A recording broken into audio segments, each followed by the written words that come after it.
арқылы осы өлеңді құрастырамыз.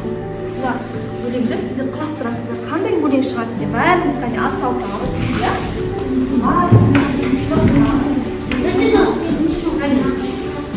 Құрастырамыз.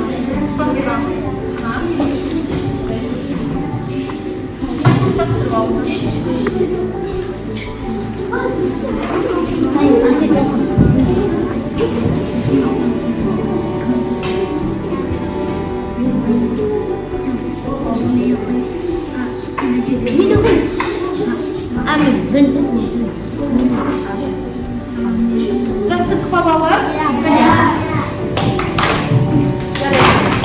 Өте керемет.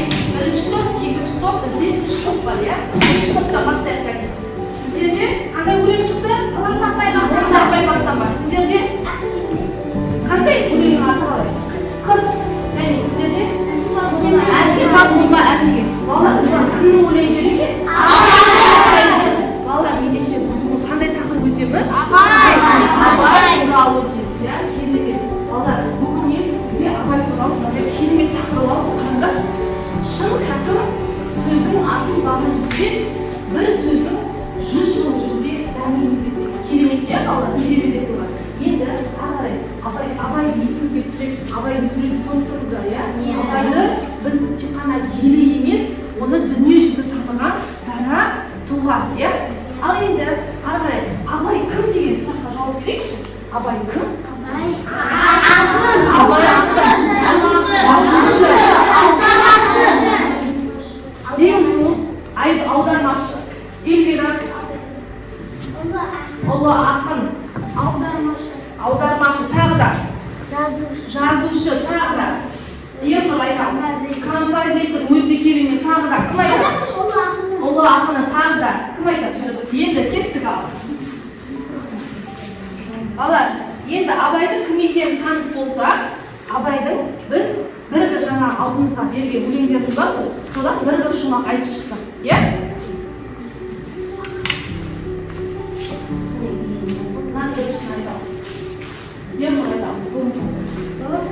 Қане дұрыстап орнынан тұрып. Орын таппай бақтан бар, орын таппай барланып шаттан бар. Ойнап босқа күлуге. Өте керемет отырады. Келесі қыз өлеңінен Бегім сұлу айта ғой. Ақ киімді мейлі, ақ сақалды, соқыр мұқа таныма істері зәлі, үсті бәсі ақ құраны, сіз болып басқан жеді. Ой, керемет, жарайсың. Ал енді балалар, үшінші топтан бізде кім айтады?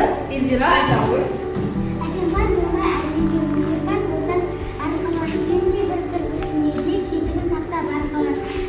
Болды. Жарайсың, керемет.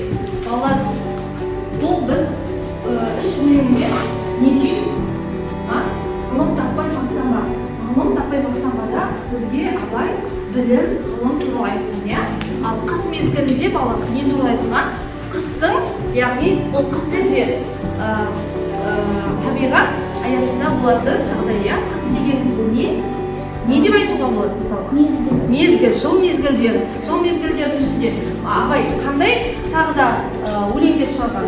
Қай мезгілде? Қысқа, сосын күз, жаз, сосын қыс. Өте керемет. 4 мезгіл бойынша шығарған, иә? Ал сіздерде әсемпаз болма әркімге. Ол не деген балалар айтып отыршы? Еңбекқор болу керек, дұрыс айтасыздар. Өнерлі болу керек, тағы да ақылды, тағы да мәдениетті болу керек, иә? Өте керемет. Жарайсыңдар балалар. Шырылдауық шегіртке ыршып жүріп ән салған, көгалды қуып гүлайттап қызықпен жүріп жаздалған. Жазды күнгі жапырақтың бірінде тамақ, бірінде үй, жапырақ кетті, жаз кетті, күз болған соң кетті күй.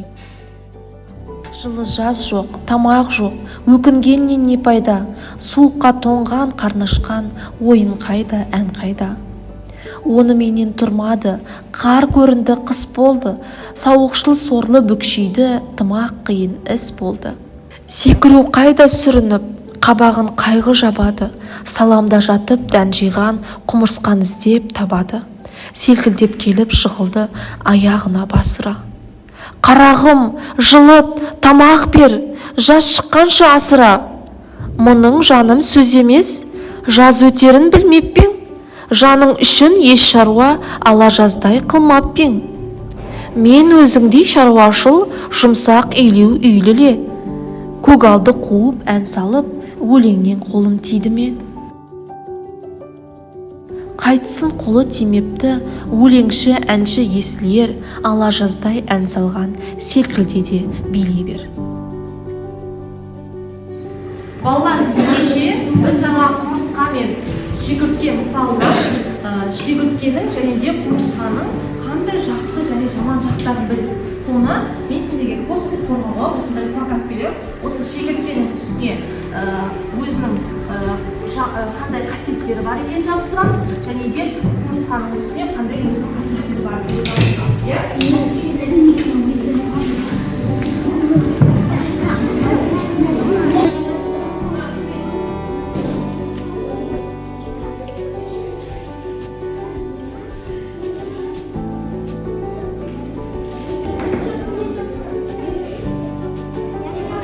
Ендеше балалар, үшінші қатардан бізде Айбар өзінің постерін қорғасын. Айта ғой. Бұл екі жәндіктің қасиеттерін айтып шығайын. Ең бірінші Оқушыларға көрсете ғой. құмырсқа, еңбекқор, табыскер, ақылды, ұйымшыл.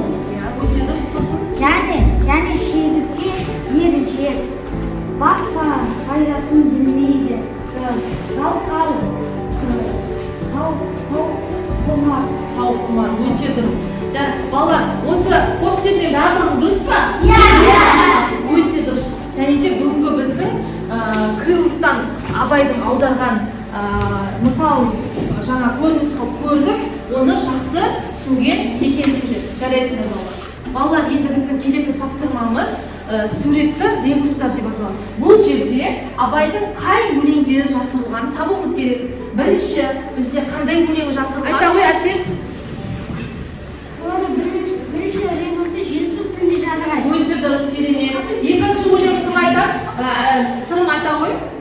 Көзімнің қарасы. Өте дұрыс, Абайдың екінші көзінің қарасы. Үшінші, бізде Аржын айта ғой. Өте керемет, жарайсыңдар балалар. Балалар, бұл өлеңнің бәрін білеміз, иә? Енді төртінші, бізде кім айтады? Төртіншісін айтады, кім айтады? Айта ғой. Ахмет айта ғой.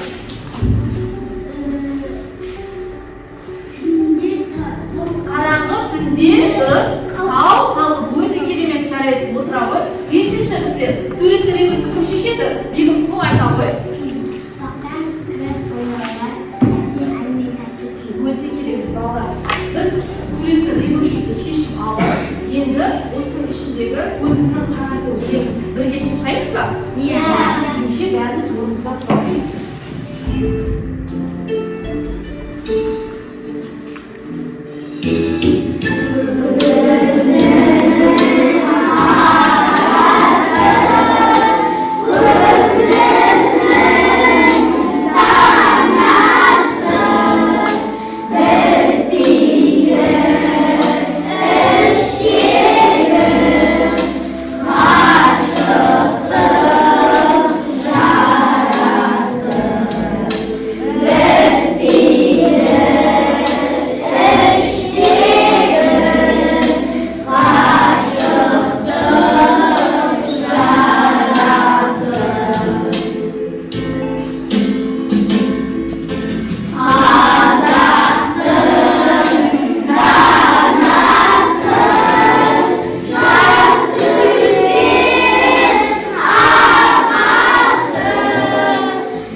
Keri байланыс арқылы мен сіздерге сиқырлы әріптер кері байланысын алып келдім.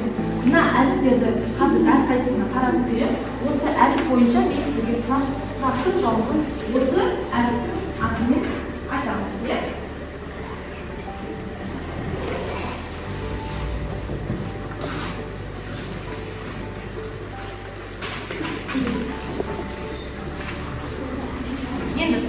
қояйын. Абайдың қандай қасиеттері болған? Айбар айта ғой. Абайдың қандай қасиеттері болған? Ынталы, өте керемет. Ақылды, мейірімді, бейұсыл, талантты, өте дұрыс. Жазушы, өте дұрыс. Ізденімпаз, өте дұрыс. Балалар, бүгінгі сабақты түсіндік қой, иә?